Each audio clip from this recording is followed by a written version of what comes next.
Previously on the Shooters Club podcast. Around. And if I can't shoot an event the way I've always been shooting, I won't shoot your event. I need a leave the fuck alone Joe Conzo pass. Do you or do you not ask for permission to put your images in your book? So, legally, if I took your picture, I can do what the fuck I want to. But until I tell them, take out your phone and Google my name, they're like, oh shit. Take all the pictures you want. Right. But dead or alive, is there one person that you... I would love to shoot Stevie Wonder. Google Born in the Bronx, and it'll come up different sites where you can buy it. You can contact me directly at joeconzo.com.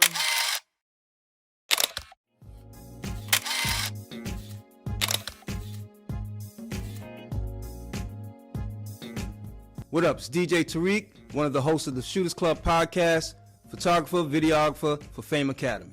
Hi, my name is Thais Amber, and I'm one of the hosts of the Shooters Club podcast. I am a photographer. My company name is Grind Queens Photography, and I love to shoot everything under the sun. Hey, my name is Carl Blacksmith Smith, and I'm one of the hosts for the Shooters Club podcast.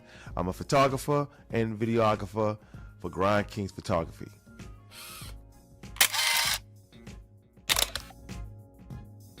So we have a special guest. We have a special guest. So excited. Our first female photographer. So excited about that on our... Yes, female photographers. Anyway, she's an award-winning photographer. She's also a professor at the... It's St. John's University. There you go. Yes. Yes, and we're just so excited just to, have you here with us and just share, your life with us, and we're going to get into it, right, Black? Yes. So, how is it working for you as a photographer right about now? I feel like right this moment, I'm in a place where I feel like I need to kind of build out. It's becoming a lot to handle everything by myself, and I find myself feeling as if maybe I need to kind of pull in a team of people to help me, but it's going great because I feel a little overwhelmed at times by just the amount of work I'm doing. And so Congratulations on having a lot of work. thank you. Thank you very much. That's right. It's good. It is. So your work has been in the New York Times.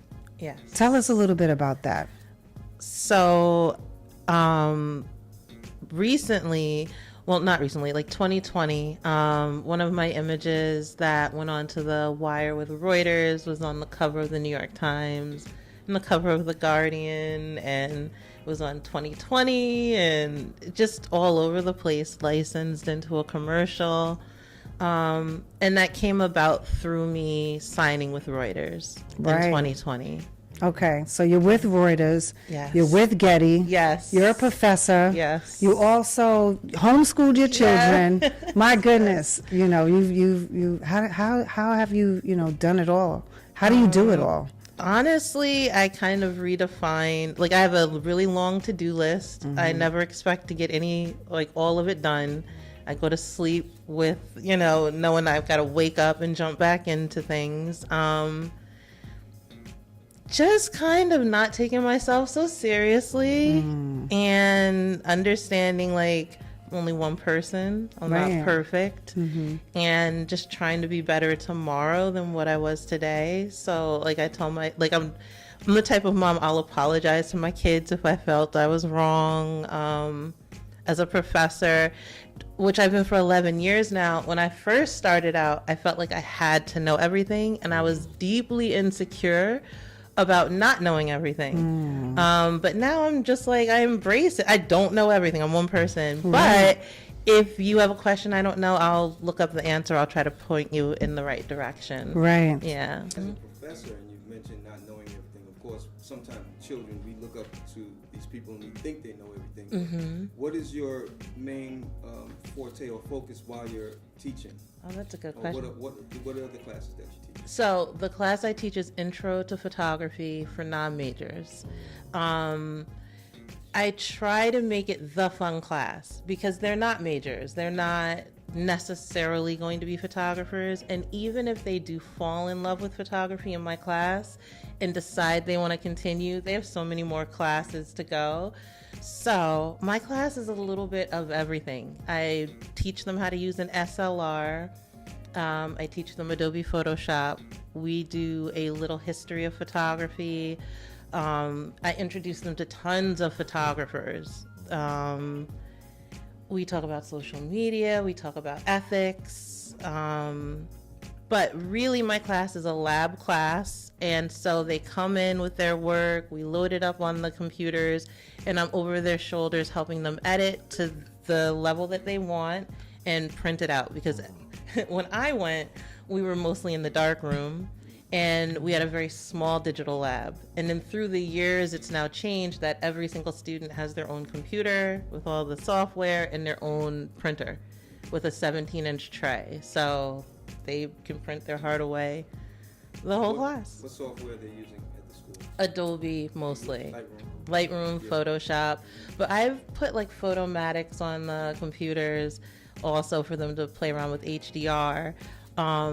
But like in the not knowing everything, like I recognize I need to kind of play around with some other software, because like I don't really know Capture One, which a lot of my peers talk about, and there's some other, I think Photo Mechanic, I don't know, like there's tons of other editing software that I'm not really familiar with that you know, I'm like I could take the time to learn it, you know, so I can. It's a lot to learn. It is a lot to learn. It's so much. What are the grades? What grade? Yeah, these all college kids? Yeah, it's all college kids. Okay. Usually, so they could be sophomore, they could be freshmen, they could be seniors. Through the years, I've had some of the St. John's basketball team, soccer team. What's crazy, the past few years, I tend to have mostly seniors who are biology majors. So that's interesting. Yeah, I tend to get a lot of science students who are on their way out, and they're looking to break up just that heavy load of coursework with something that's more fun, have a fun class, therapeutic. Yeah. So you also bring in like renowned legend photographers to. Yes. So I had Tell Johnny us about come that. in and speak to my students. I've had Ernie come in and speak to my students. And the night that I met you, Blacksmith, I had students there at Ernie's book opening. I had brought a few of the students that wanted to brave their way, which I would say about 8 of them did. Nice. Yeah, that's awesome. they came next out. time you'll call us and it'll be Yeah, of course. Yes, yes. That'd be great. Yeah, he did something at Hunter College. Hunter College. I talked to kids, and it was really uplifting, because like, you know, they really sat there and listened to me and showed them different cameras, and I let them hold the camera. They took pictures of me. You know, Oh, I love right? that. Yeah, It was and we dope. did a group photo as We did a well. group photo. Yeah, it was That was a nice. lot of fun. It was a lot of fun. It's important, especially being that you're a working photographer, because there is a disconnect sometimes that the people who are teaching may not be shooting as Right. often. And so, yeah, it's nice to have people come in from different genres that are actually doing it. That's awesome. So you shoot everything from events to family portraits to, tell us a little bit about, fashion. You also do school photography? School photography. Okay, I do that too. Yeah. Let's talk about that a little bit. So I think it came from like when I first took photography at St. John's. So I went to St. John's from, I was on like the 6-year plan from like 99 to 2005. I was a student there. And when I first took photography, which was around 2000, 2001, I fell in love with it. And I was like, I'm only going to work doing photography for the rest of my life. And so, yeah, when I graduated, the first job out was working for this studio where we would get up at like 5 a.m., lug this giant, Yes. trunk full of equipment to schools anywhere in the tri-state area. You get there, lug all this equipment up to an auditorium or a cafeteria, set it up. Yeah, and then go from sometimes 7 a.m. Some of those schools would start. And yeah, just shooting hundreds of students in a very formulaic way. I understand, because I do that currently. Wow. I have over 500 kids a day, and I'm a group photographer. So, Yeah. Yeah. You have to know how to control those kids. And, Yeah, you do. Yeah. And we have a lot of equipment.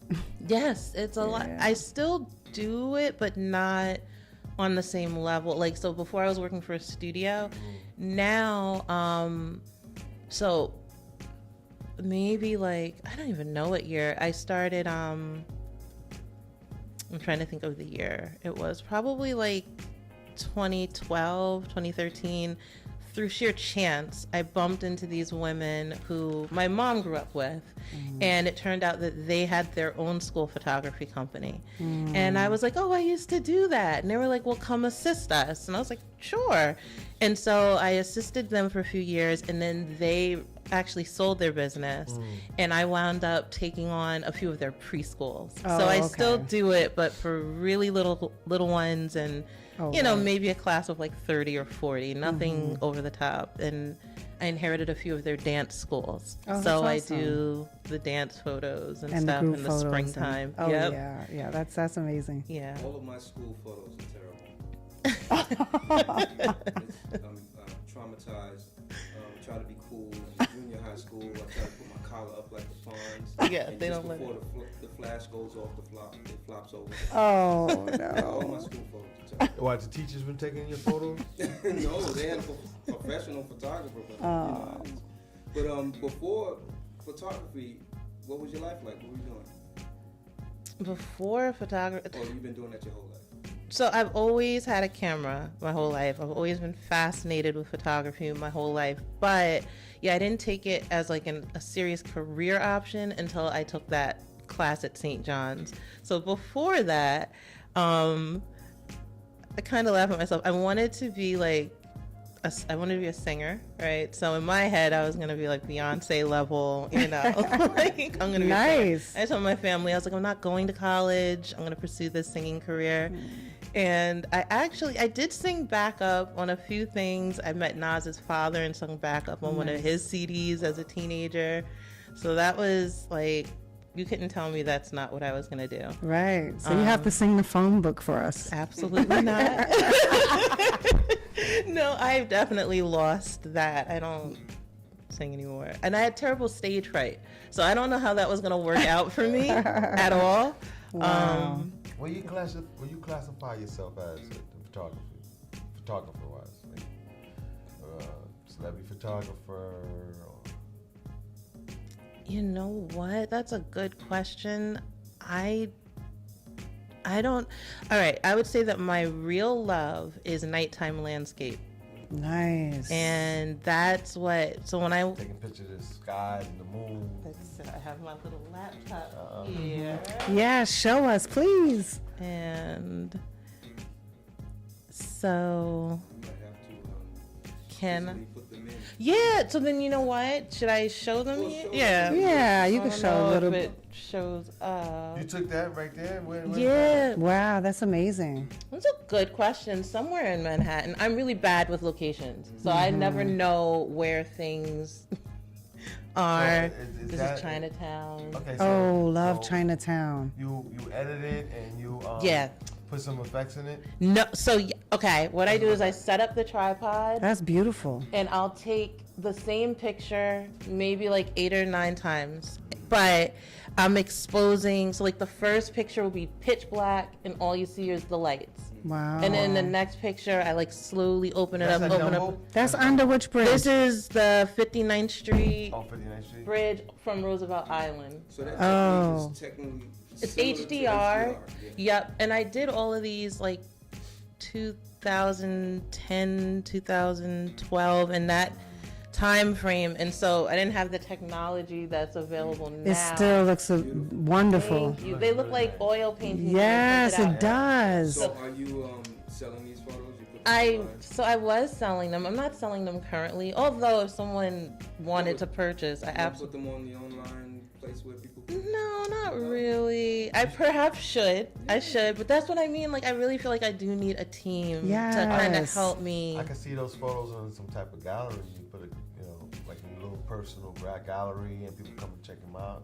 Those are the type of pictures I see. Well, thank you. I did do a gallery showing or two back then, but then just being a mom, working, trying to keep up with the day to day. It's like now I feel like I don't even really shoot at night anymore. That's my passion. But it's like I'm working and trying to.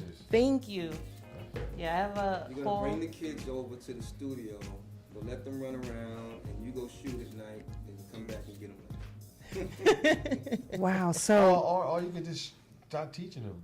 Well, you know what? Now my little one's 9, and so part of me is like I'm about to just start dragging him. My oldest one is 17. And I'm like, I'm just gonna take y'all with me, and we're just gonna be out. But you have, You said you needed a team. It's built in. There you go. and you have 2 girls too. So 2 girls. Are Yeah. they really are they interested in Not really. My oldest is definitely an artist. But it's photography is probably her least used medium. She likes to do a lot of digital art. She sews, she does clay. She does a little bit of everything.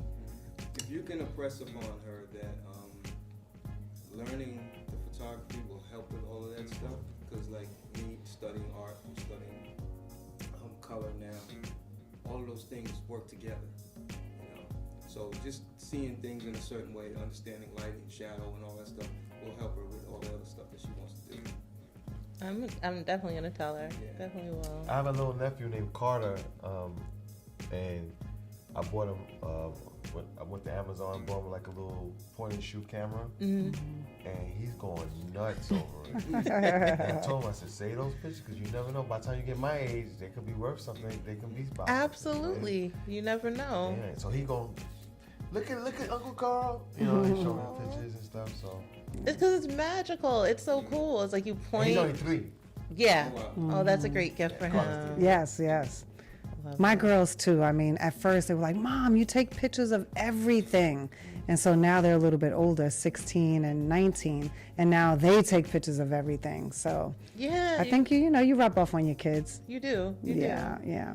So I have a question. Being that you did your thesis, and the kids study your work, tell us a little bit about that. Okay, so my thesis was called The American Dream, and I'll show some of those photos, which, like, as I said, I like to. Before you finish, Sure. for some people who don't know, What the is it? purpose of a thesis? Okay, so when you do your master's, so I did my MFA, my master's in fine arts, and my study was fine art photography, and so it's basically like the body of work that you create to fulfill your master's. And so, there were a ton of classes that I had to take, but then once you get to those final years, you have open classes where it's like directed study, sometimes with a small group or sometimes just one-on-one, and they guide you through finding a topic for you to capture and write about. And so my thesis was basically studying the suburbs where I live at night, which was kind of interesting because I always found where I live, where I'm born and raised, not really that interesting to shoot. And so I was, out in the city trying to shoot, urban landscape all the time. That's what I love. And one night, I don't know, I just couldn't get to the city. And so I was like, let me just do my homework. I'll shoot around the neighborhood. And my teacher was like, these images are much more compelling.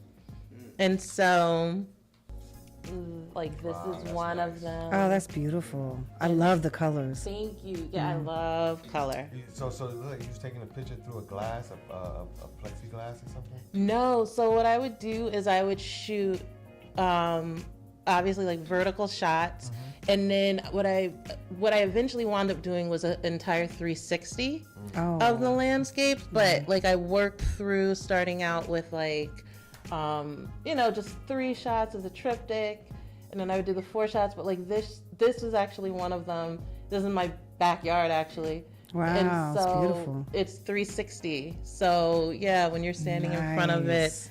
But I purposely did not line them up, so they're a little disjointed. I don't think you mean 360. I mean Panorama? It is a panoramic, but where one starts, the other one ends. Oh, yeah, And that's so it is a 360, that's total right. Wrap around. But you're right, it's not a 360 like that. It is like a flat That's beautiful. shot. So where did you say that you did not, in terms of where you said you live, that you didn't want to take pictures because of? I just didn't find it visually interesting, really. And so I found it kind of ironic that that's what spoke to my professors at the time, more so than my night shots. Right, because they probably, you know, like you said, the bridges, Chinatown, they know all of that. They wanted something different, probably. I think, yeah, absolutely. Yeah, they were like, yeah. this is more personal. So the college students that study your work, what do they say about your work? So I have no clue. I just know that one of my professors after I graduated had reached out and was like, is it okay if I write your work into my course? And I was like, of course. Wow. Yeah. Yeah. So Nice. How do you feel about that? I don't even, it's honored, I guess, is the best word. But yeah, I would say honored. Nice. Yeah. You know, moving forward, I think the last time we hooked up, well, I think we saw before that, but I know the time we first met was with Ernie, and we did this photo shoot, and I do recall you coming in and just filling the things out, and there was a lot of photographers there. There was Shabazz was there. I did not know Yeah. what he looked Joe Conzo like. was there. Did not meet him either. Myself, Ernie, and then he's busy selling his books and stuff. But you came in, and I guess you were just filling it out and everything. So, did you feel like not being honored because you're there among the legends and stuff, but what did you feel any type of way about? Did you learn any things about being there? Like maybe want to do some stuff, like do a book, or do was it the gallery at the time? Gallery exit. So, I think that night my mind state was more like, I love Ernie. Ernie is like my brother, father, mentor. He says uncle in photography, but like it's mind blowing that I even know him because like his work obviously precedes him because I'm an 80s baby. So I had a Vibe subscription. I saw all his photos, the TLC photos. Like I studied their, at the time of CD, their artwork in there. And so I knew the work, did not know the photographer. Then when I was a photo student, that's when I learned his name, but didn't really connect him with the photos. Really? Not right away. Like they showed some of his work, but not all of it. So I'm like, okay, Ernie Panicoli, well-known photographer, kept on going. And then with Johnny, so Johnny Nunez, when he had me come out and shoot an event one night, which was Kangle Kid honoring the photographers who captured him. And Ernie wasn't there because Ernie was sick at the time. Yeah, and so I Facebook friend requested Ernie after the event. I was like, I took some pictures of your picture on the cake, and just, I don't know what the conversation was in the beginning because we didn't know each other and we're Facebook friends. But one day I just messaged him and I was like, can I come take your portrait sometime? And he was like, sure. And I was like, okay, and it was just like that. And then I Googled him and then started like really connecting the work. And then I got super intimidated on the back end. Like, oh my gosh, you're gonna go like hang out with him. Wow. I actually almost sabotaged that day, which was interesting because it was like snowing. It was like all these things. And I'm like, I can't drive an hour into New Jersey. And Ernie called me up and he yelled. He was like, I'm an old man. I braided my hair. Aww. I got ready for this shoot and you weren't going to come. So I got in the car. I drove to him. You went to his house? I went to his house. Saw the dogs? I saw the dogs. I saw the artwork. I saw all of his accolades. I cried driving there. I cried leaving there. I cried photographing him. I cry easily. Wow. But I was just so touched. And I even, I spoke to him Monday night and I was like, Ernie, like the only thing I regret is that I don't record the phone calls I have with him. He's constantly saying like life-changing things to me. Yes. All the time. And That's Ernie. Oh, that's Did you brother confess Ernie. to him that you almost sabotaged? he knows. Yeah. He knows. And he let me know. And Yeah, of course. And I'm- he said, I braided No, my but hair. did you tell him why? Did you tell him because he was intimidated, or you just? no, I don't Thinks think I it's because of the told snow. him that. Yes, I saw that on your Instagram. That's amazing. He's gonna see this. He'll know. Yeah. Oh He'll know. yeah. He'll Oh know. yeah. But I love Ernie. He has since come to my class. Like I can call him anytime. I don't often. I text him usually. But yeah, it's mind blowing. So- But Yeah. That. Oh, I'm sorry. Yeah, Ernie is definitely a gem. He's one of the second most important photographers in my life. When I first met him at a Tim Dog video shoot years ago. Tim Dog was a rapper, and he was at the video shoot, and he took a picture of all of us. And that's the first time I'm really hanging out with a professional camera, other than there's another brother that I saw with a camera named Albert. But Ernie was like very, he was cool, man. He was a cool dude, man. And he was real. yes. He kept it 1,000% with me, And then over the years, we, started hanging out and stuff. And I finally went to his house, and the first thing I walked in the door, he said, "Welcome." And them dogs attacked me. No, he got a whole bunch of little miniature. Yes, fluff chihuahuas and yeah, No, not shih tzus. Chihuahua. No, Shih They're like Tzus. fluffy. fluffy dogs. Oh, Fluffy okay. dogs. It's They're it's so like It wasn't a 5 or 6 of poodle. them. Like there was a whole bunch of Oh, dogs. okay. I have to get to Ernie's house. They come at you. So, but then I did this photo shoot there. And so when you showed that picture, I got because he was on his couch. He had the couch, and then he put out all his. Where you always talk about the galleries and stuff. He Yes. put all his galleries out. Like, look, like what I'm saying, this is what you need to do. We can take you back into the other room. Take you into the other room. Yo, you need to do all this. You're the next one. You can get it right. I love Ernie. I love him too. Right, So so- he loves you. He Oh really yeah, does. yeah. He's definitely a gem in my life. You know what I mean? So, Can we get back to that photo? Was that the same day that This is you? the same day we hung out. I And bought my digital camera, and I had what's crazy, like I have been saying I wanted a medium format film camera for years. right. And right before I went to that shoot, I was like unpacking equipment, which I told you not during the podcast, but I inherited a lot of photography equipment at one point in my early 20s. And I was unpacking some of it, and there was a medium format film camera. Wow. So blessed. Yes, you are. Yeah. She's so blessed. Right. Yeah, We need some and- sponsors to. Yeah, and I Yeah, bought it for with equipment. me. And you want that camera? Yeah. My legs. I'm looking for a mirrorless. I want a mirrorless. Yeah, I bought it with me to go see Ernie that day. So I shot some shots of him with the medium format and some with my digital. And he took me to a film shop because I wasn't sure about a few things with it. A film Right. Like around the VMH? corner from, no, No, where he lives. right where Ernie he lives. lives, along the main drag. There's like a little old camera store. They do film and everything. And he brought me there and had the guy look at my camera. And the guy was able to help me with a few things that I wasn't sure of. Right. Wow. So you shot almost. You shot a lot of I have celebrities. shot a lot. Right. I mean, I have a few here. John Legend, Kim Kardashian. You have KRS-One, Gayle King, Michelle Obama. You shot a lot of people. Yeah. Is there anyone in particular that you, dead or alive, that you are hoping to shoot or?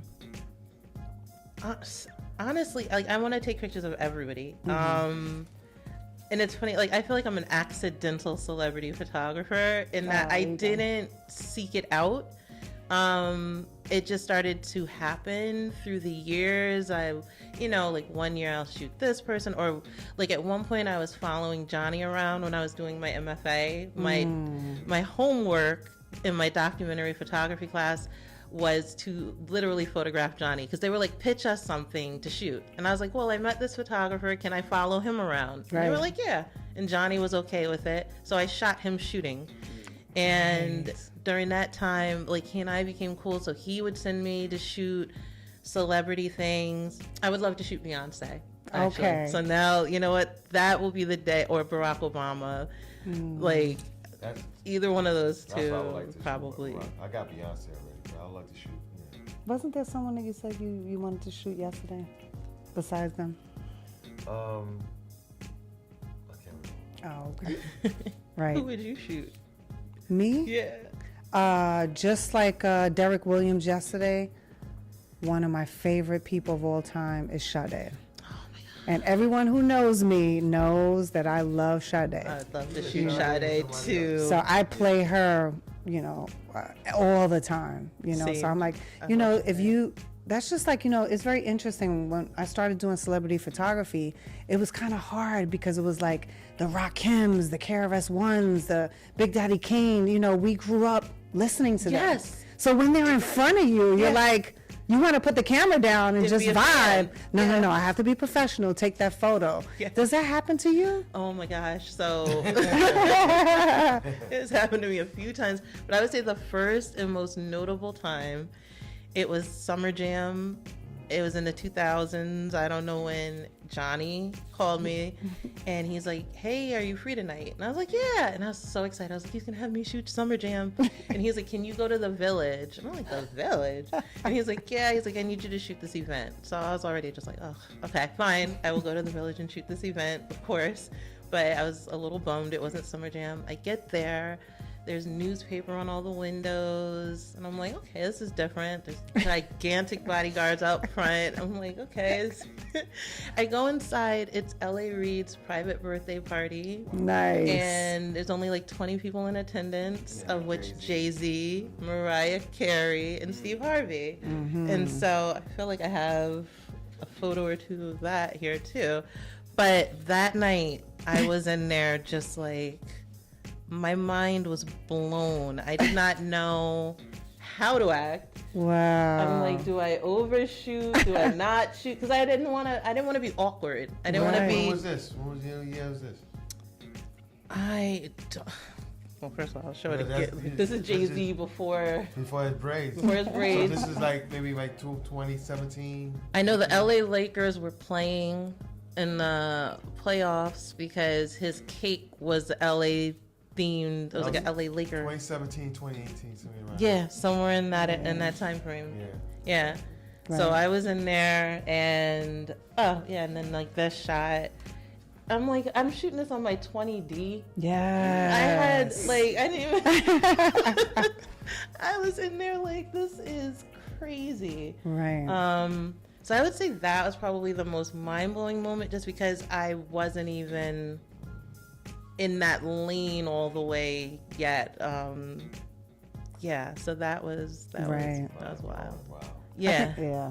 I think that happened to me recently when we shot the Grammys. Oh my god. It was everybody, you know, hip hop Grammys. Yeah, okay. 50th anniversary of hip hop, and you have Jazzy Jeff and the Fresh Prince, and then you know Jada and you know Willow. I mean, everybody. I was just like, wow. Are you kidding me? Common's wife, girlfriend. Jennifer Hudson. Oh, Jennifer Hudson, Queen Latifah. Yeah, it's It was overwhelming. like all there at the same time, and I said, and she was looking at me and said, "Go ahead, go do your thing." It's like candy and Because you're used to it. Yeah. Exactly. So So I must. There like, okay. I said, oh, and Elle was like, yo, so I'm like, yeah. Yeah. We were with Red Alert. So it was just amazing to just, you know, everyone was coming up to Red Alert. So it was amazing just to be in the same room with And then Nelly, Rick Ross. I mean, it goes on. The list goes on. Yeah, they had a green room, and like everybody was in the room, and it was all cool. It was like, you know, hey, what's up? Yeah, what's going It was all on? cool. Yeah. So I'm like, Nelly, what do you have in that cup? He's she like, was talking to oh. Nelly. She was talking to Rick Ross. Rick Ross kicking him in. Rakim, Big Rakim, everybody was everybody there. was there. Yeah, so that was, I understand Yeah, that feeling. it's like, yeah. am I really here? I'm a Right. fan of you all. And then it's like, you don't want to be that person Right. either. Like, I love your stuff. Oh so, yeah, you can't. You have to be Yeah. Now, professional. have you done some like the concerts like the Barclays or the Madison Square Gardens in the Pitt Not area? any of I the never really saw you major- though. no. Those places. Mm-hmm. Oh, No, not any of the major concerts. Okay. Like, You gotta come with us.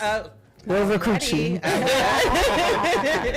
Right. Let me right. know. I'll Yeah. be there. But like I have done a few concerts, but like I said, I don't really seek the things out. And it just like the first few Johnny sent me to. So I did like Drake's first concert in New York. I did an LL Cool J concert, which was like in conjunction with the Grammys, and LL had the photographers come on stage, and I was like, the first stage I go on is with LL. Right. I don't even remember what song was playing. My knees were shaking. Right. But that was like mind blowing. And then, you know, it kind of stopped because once I finished my MFA and I was no longer really shooting with Johnny like that, I was doing infant photography in the hospitals, and so I saw some of your work on Instagram. Yeah. Tell us about that. So it was a job I did not want, but I'm so happy I took it because like the school photography, like the real estate photography, you learn these new skills and they're essential. So like I said, I wanted to shoot landscape at night because I didn't really want to be around people and shoot people. So it was a homework assignment. My professor was like, I was taking a business of photography class, and he's like, if you want to be an artist, you sometimes have to work for other companies doing what they want you to shoot because you might not have the clients yet. And so he was like, your homework assignment is to apply to some photography jobs in your area. So I applied for this infant photography job. They called me back and they're like, we want to hire you. And I was like, no, I really didn't want this job. I'm busy. And he was like, when do you graduate? And I told him, he's like, I'm going to call you back when you graduate. And he did. Wow. So like a year later, he called me back. He's like, did you graduate? I was like, I did. And he's like, I'd love for you to come work for us. And I was like, I'm still not interested because this is commission. And like, the way the job was, it's like you go to the hospital, you literally talk to every mom on the floor within a certain window and ask them if they want a free infant photo shoot, shoot the pictures, and then go back to them and sell a package. Ooh. And so I was like, I don't want to do that. It's lucrative. Right. So it really is very lucrative. So when he told me about it, I was like, absolutely not. He's like, how about I offer you an hourly rate? He was like, you, for the first few weeks, he was like, you can choose whichever's higher, your commissions or the hourly rate. And I was like, okay. great. I was like, I'll do that because at least I know I won't make $0. The commissions are always way higher. Oh, yeah. And because he had us in like high-end hospitals, I guess, because I remember like pitching to him like, oh, we should go to, this other hospital. And he was just like, no. The moms don't, They won't buy anything, Yeah, I don't want to talk to. I don't love. Oh, wait, let me see. I left that job. Beautiful. But I loved doing this. I loved the moms. I loved the babies. It taught me. Nice, beautiful. Did it teach you patience? You have to wait for them to fall asleep. I had the patience. I was already a mom at that point, and so I was already used to kind of like dealing with infants and things like that. But it definitely taught me, just like I said, lighting on the fly. So this picture is really special because while I was in the hospital that day, I go up to this infant's room and I ask to shoot. It turns out this is Yusef Salam's namesake. Wow. He and his wife had just given birth, and just by chance, I photographed his infant You said son. Salon, the one from the 5? Yes, Central Park 5. Yeah, he's now He just won city council. City council. Yeah, That's his son. That's amazing. Legit was crying. I feel like the times I'm crying shooting, it's the most powerful moments for me. And those are the moments. Yeah. So what do you say to the female photographers? We're female photographers. You have any advice for female photographers that are getting into this, whether it's, straight from college or even older? Okay, I would say figure out like what your love is, what you want to shoot. It should be personal. Do the research, because I feel like the fact that I've done so much studying and research, it has allowed me to bridge into opportunities when they've presented themselves. Also network, be friendly and open, meet people, But I would say that to any photographer. That's all. That's all Say that. photographers. That's all Yeah. photographers. Yeah. Right. Yeah. Yeah. I think on the female side, because it's more dominated male, but females are definitely just like how rappers, rap music is. They all female. A lot of female rappers is out there. But on the photography side of a female, for me, is I never really see a female or male photographer as this is male photographer, this is female photographer. We all, like you said, we are photographers. Period. That's our thing. So it doesn't make sense, other than say. But you know what? Actually, there is a group difference though called Black Women Photographers. Right. And I would suggest it's an organization. I would suggest if they're serious about it, join this organization. They have. Have you? Yeah, I'm a member of the organization. They actually had me speak on, they have, I don't know why the word is escaping my head, like a conference. Right. And because of COVID, it was online, but they had me as like one of their speakers last year for their online conference. But they partner with like Nikon and Google. They give out grants. They have events. Yeah. That's awesome. Yeah. The Say it founder, again? Like, Black Women Photographers. Look for them on Instagram. I am a member. I tag them and stuff when I remember. I'm really bad with social media, but when I post and I remember, I try to tag them. But the founder, Polly Arungu, she's in DC and she's on Kamala's team. Like she's shooting Kamala. So she's powerful. And she pulled together this organization. It's worldwide, but they're constantly doing photo walks. They just did something at ICP where she had a bunch of editors from different media outlets come in and talk to the women directly. That's so awesome. I would say that, but the men that showed up were embraced as well. That's awesome. So they definitely join our photo walks and things like that. Thank you so much for that information. Yeah, absolutely. Wow, Absolutely. that's serious. Anything you guys say? What did you speak when you spoke before them? What was your subject matter?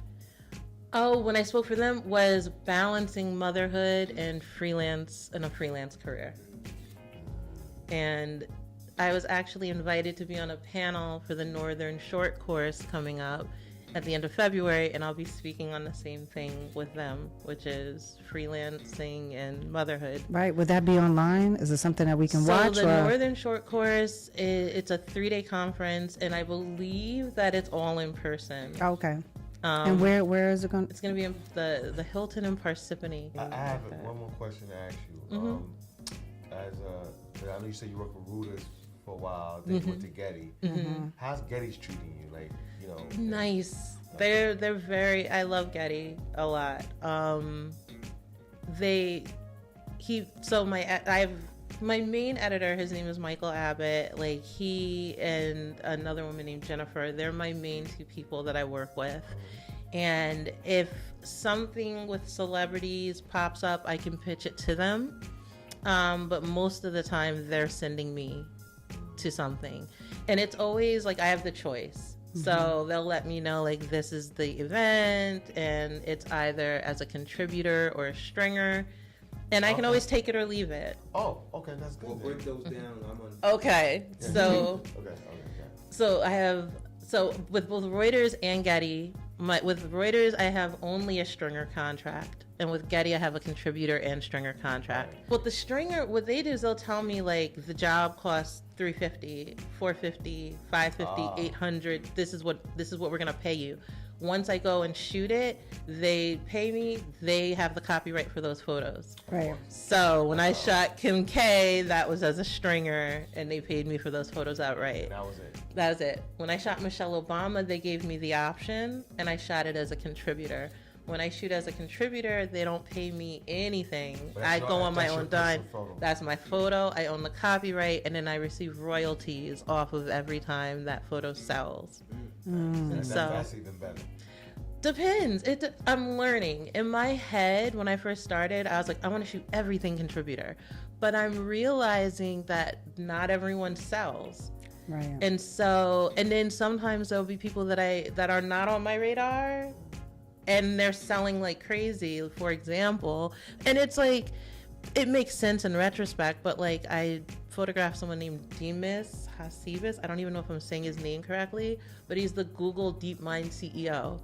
His photos selling all the time. I think I saw it on your Instagram. Did you have it on your Instagram? I don't know if I had Michelle, because basically that event was a 3-day conference. Oh, okay. And they had like Tim B. Locke, they had Fat Joe, they had a lot of people, and Michelle Obama was the keynote speaker. Right.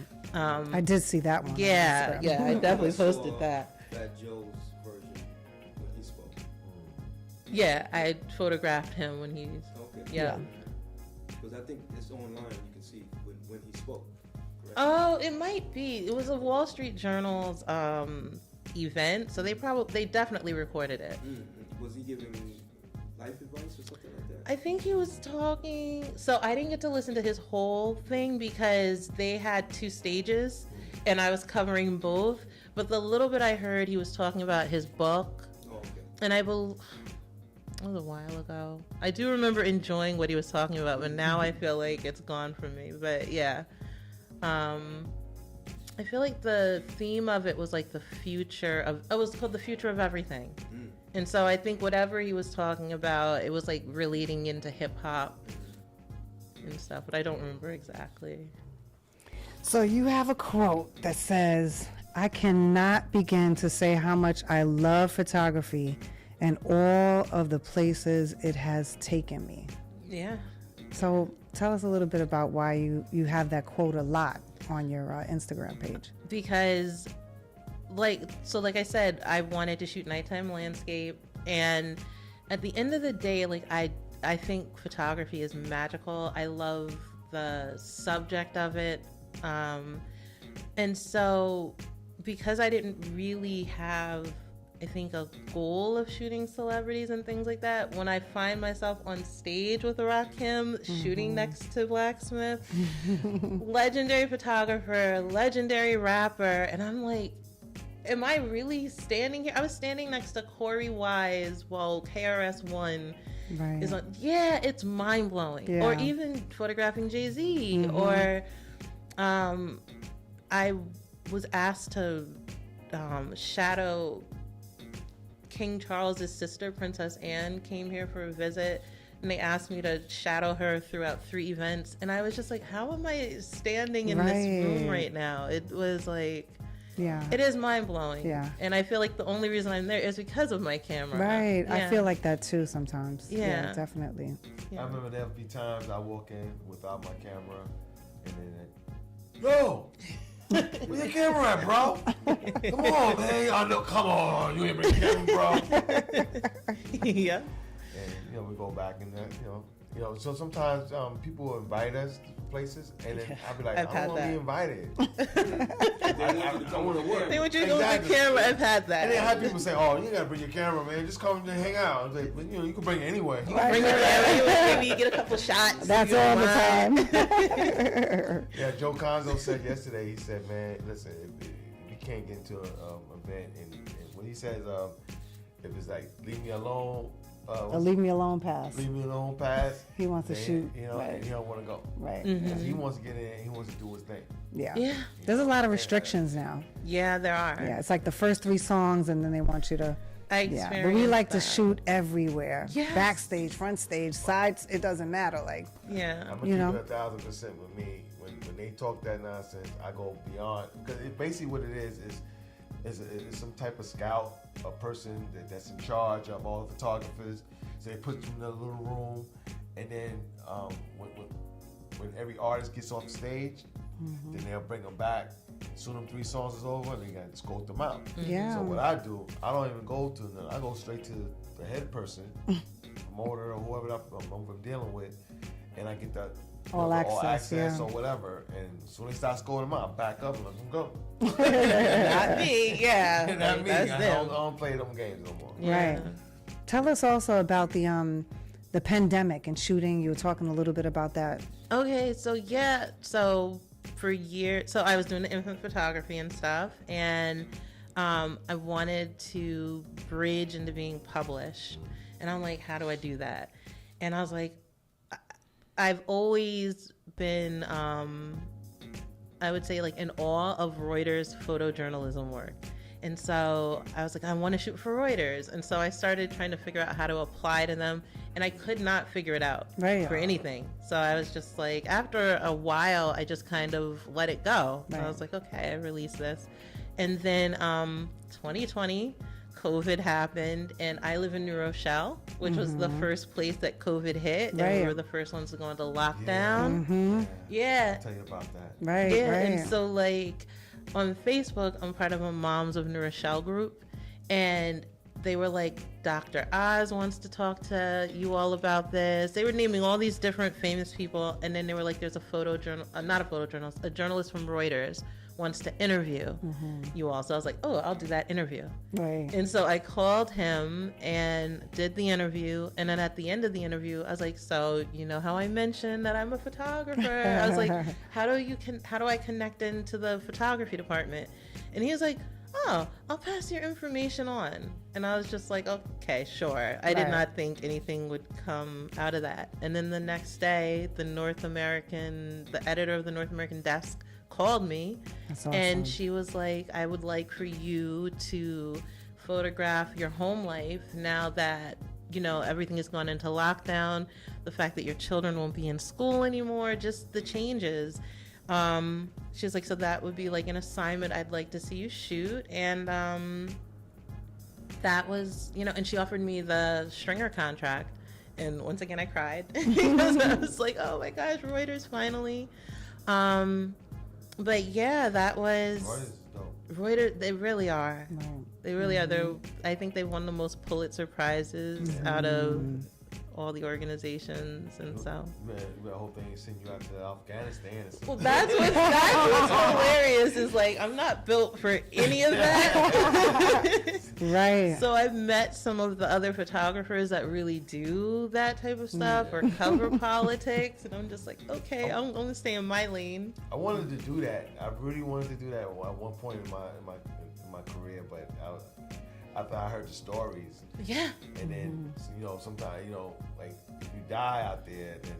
And they do die. You die, you know what I'm saying? It's just a chance you gotta take.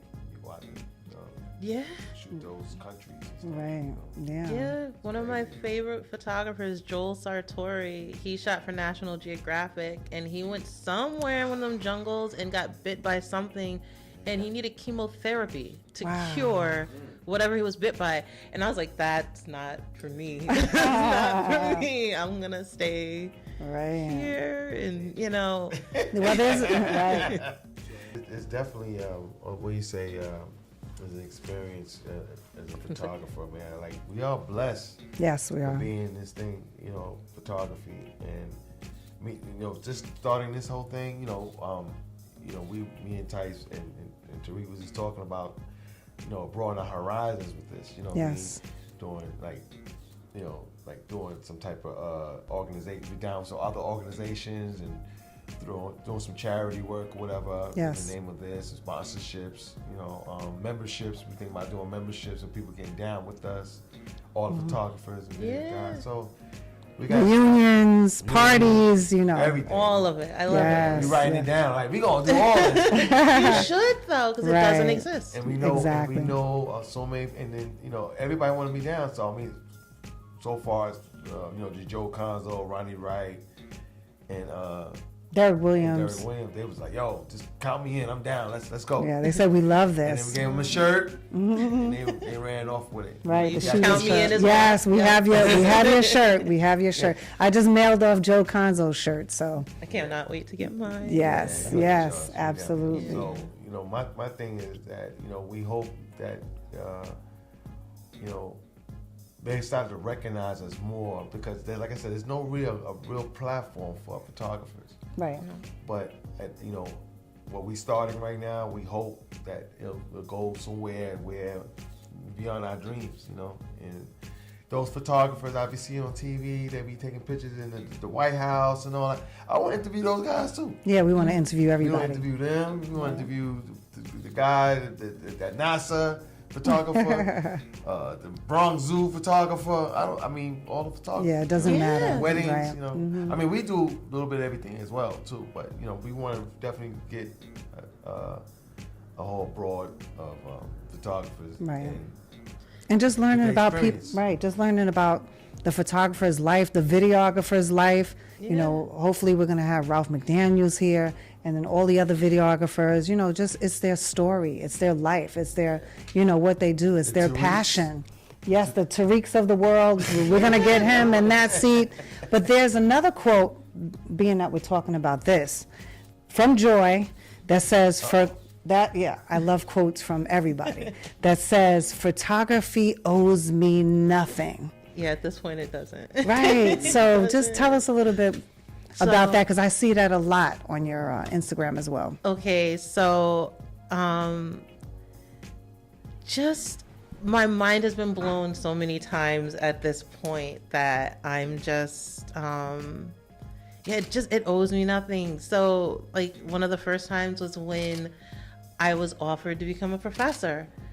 I did my MFA in the hopes that one day I would become one, but literally right out of the gate, I reached out to my original photo professor and just thanked her. I'm like, I love you. Thank you for introducing me to photography. And she goes, why don't you come in and speak to my class and show them your night work? And I was like, sure. So I went in, did that. And literally maybe a few minutes later, she's just like, would you like your own class?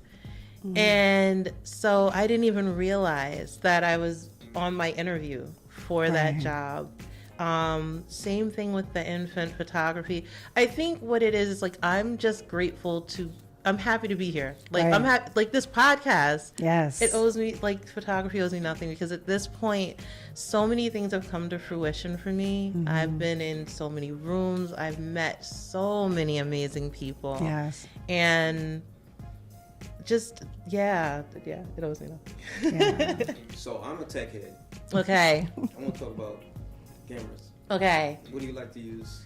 So I will say I'm not a tech head. The man that I call at B&H who helps me with everything all the time, he laughs. He's just like, I'm just not technical. But all right, I shoot with an R5 and new camera. This is actually R6, newest one. The newest one is R6, so yeah. New for her. Yeah, it is new for me. I got it in August. And then my backup is my 60 Mark II. 60 Mark II. Yeah, so those are my So two for those cameras who are right now. watching, what is that, a Canon? Is that a Nikon? Oh, they're Is that Canon. No, but you're right. Because they're going to though. say, what is an R5? What is it? You You're know, right, because people Yeah. tell me their models of cameras all the time, and I'm just like, oh, okay. Is that Sounds Those are nice. both full frame. Yeah, they're both full frame. And you've been shooting full frame the whole time, or you started on 8? I started with my 20D, and I got my first 6D. I don't know, when I was doing the infant photography, but part of the way through, I think I started the infant photography on the 20D, or maybe the 50D. So I went from the 20D to the 50D. I think the 20D was crop, I think. It was crop. Yeah. And then the 6Ds are the full. Yeah, 60 is full. I don't know if a 50D is full. So 50D? when you switched, did they just advise you to switch, or you felt like you needed more? So with the 60, I switched. I don't know why I switched, honestly, back in the infant photography days. The 60 Mark II I brought because I was like, I need two of the same cameras so I have a good backup camera. The R5 I switched to. I had been shooting for Getty for a moment. And a few of my friends who are very techie, they're like, there's no way you are shooting this on a 60 with only one card slot. They were like, you need a double card slot. Like And 7D got a double cross slot. yeah, so like my friends that 7D Mark II. yeah, so I was advised to switch, but then a client asked me to shoot something. It was a conference, and one of the days the students were in a classroom and they were like, your camera shutter cannot go off. So I got the R5 because it shoots in silent shutter mode. right? Just like the the R cameras, Yes. the 90Ds and stuff like that. They shoot silently. But the And only silence. thing I don't like silent. I gotta have click click click. I gotta hear the click click click. Silence weird. Yeah, it's kind of weird. It's a little weird, and I. It's not my Do you throat or shoot? Do something. you shoot JPEG or RAW? Okay, so normally I shoot raw. I'm slowly breaking out of the habit because of Getty, or at least wrapping my head around it. Well, I Getty shoot JPEG. So they're so fast getting the stuff up that most of their photographers shoot JPEG and upload from the field because they want those photos up immediately. Exactly. But they're not. So my editor is really nice to me, and they told me they're like, we're never gonna just like throw you in the fire. They're like, they're gonna slowly acclimate me. So the first events that I shot, they're like, have the images up by 6 a.m. And I'll be up to like 3 a.m. sometimes messing Right. around with these programs trying to get the images up. But they usually have another Getty photographer there. Yeah, it's rare that I'm the only one. And they're the ones that are usually getting the images up immediately. Right. And then I've got a few hours to get them up. And so the first few jobs I did with them, it was like that. I'll shoot there, go home, edit. I name everybody in the photos and upload directly to their. Well, no, not directly. I upload, they review them, and then they put them on the site. And then my last. Just give us your SD card and give it to them, right? No, I actually do. So I still shoot in RAW, and I'll go home and edit them in Lightroom, export them to JPEG, and upload them. But the last thing I shot for them was the very first time they had me shoot with an editor on site. And so she had me shooting in JPEG, and she was collecting the card from me in real time and uploading and working with the client while I was still shooting. Right. And so that was interesting. It was a color purple screening for Carol's daughter. So that was very cool to work with. See, that's what people need to understand. When we're shooting and they want the pictures in the morning, they don't realize how much editing goes into it. Yeah. Not that our work is not great, but we want to give our best. Yeah. We just don't want to give them anything. So Yeah. and then, everyone wants everything, Immediately, instantly. yeah. Because everyone's used to phones now, so they feel like if they can give it to me quickly, you surely should be able to do it. No. Yeah, and it's like That's you no camera. don't realize. Oh, yeah. Yeah, not like that at all. Yeah, I mean, my friend Wally, what's the name of that company he works for, agency? He had got me down for a hot minute, but I didn't really like it because I'm like slow paced. I take my time, and we go to an event, we shoot, and then he'd be like, okay, and he pull out his laptop or do a cell phone, and he'll load the pictures up on his thing, and he'll go. I'm like, what you doing? He's like, I'm sending it to the agency. I gotta make sure that, the agency get the. And I'm like, huh? And then he sends it off, and then I guess he waits a week or two or whatever till they accept it in and he get a check. But that's kind of whack. I was like, It's I so bad. wasn't whack. And then he wasn't getting paid a lot of money. Probably, yeah. He I wasn't can getting see. paid a lot of money because where we was at, it was like a whole bunch of other photographers at the same company. Yeah. So So they probably parse out a lot of money to a little. Right, and then you all got a lot of people. you gotta have the best. They take the best photos only, and that was kind of whack. So I don't want. I'm gonna say this because nobody really knows, but I used to work for TMZ. Oh, okay. I did not. know that. Yeah. So I was an independent contractor, and basically I was there to catch all the moments that people were scared to catch. So I caught the moments and I sent them off, and they sent me my money right there. No ifs, ands, or buts. And I can't save the picture that that would make me look crazy right now. Don't. But it was very lucrative because I was everywhere. I was like a stringer. I was like, what's that movie? That guy, he was a stringer, and it was called Nightcrawler. Okay, I did not see Nightcrawler. Nightcrawler. Okay. And he went out there and so I get beat up and caught it, sent it to the company, and they give him a check. So it was something like that. So I see some stuff with the celebrities, catch it, send it off. You know what I mean? Get your check, And then you got to be the first to do it because everybody else is doing it. So Maybe. the guy was like, "Yo, did you get mine?" Yeah, you the first one. I said, "Okay, cool." Boom. Yeah. You know. But some I people. worked on a Oh, sorry. job. It was a Beyonce commercial. Well, she wasn't in it, but it was for something she was doing. And it was all day, 6 in the morning to 6 at night, video. And we get back to the office, and I'm thinking, you know, we're gonna pack the equipment up, and everybody's gonna go home. Everybody's exhausted. These guys jump in front of the computer, they start uploading the footage, and I'm like, Yeah. what are you No doing? breaks. And it's- No There's breaks. 5 guys that was there, and the problem is they're gonna be gone. They're all gonna be going on to other jobs. Nobody's gonna be around to edit this footage, so they had to start working on it right there. I was like, y'all crazy. Right. I'm going home. Yeah. Yeah. But some people do it not for the money. They do it just to get in certain rooms. You know, certain agencies can get you into certain rooms. They may not have those relationships.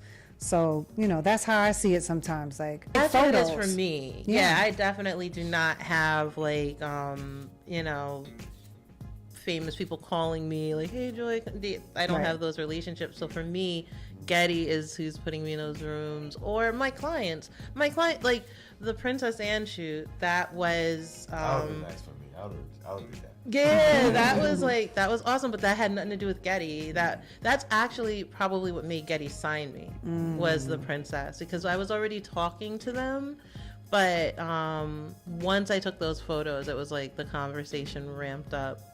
Right. So Awesome. something. Are there any final thoughts, comments, anything you want to say?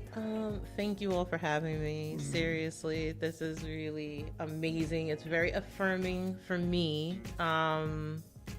Just because, like I said, I don't seek out a lot of things. And so, of course, it's nice to be recognized for what I'm actually shooting, because I love like if I didn't shoot anything, I love photos. I love to talk about photography. I love to see other photographers work. I just love it. And so to actually shoot something that other people see and they like and want to have conversations like this with me, thank you. Yes. Yeah. Thank you so much for your time. We're so grateful that you just came out to spend some time with us, vibe with us. You know, we're just honored to have you. Hey everyone, it's Joy Malone, and I want to give a big shout out to the Shooters Club podcast. Thank you all for having me out here. Thais, Blacksmith, Tyreek, thank you so much. Okay.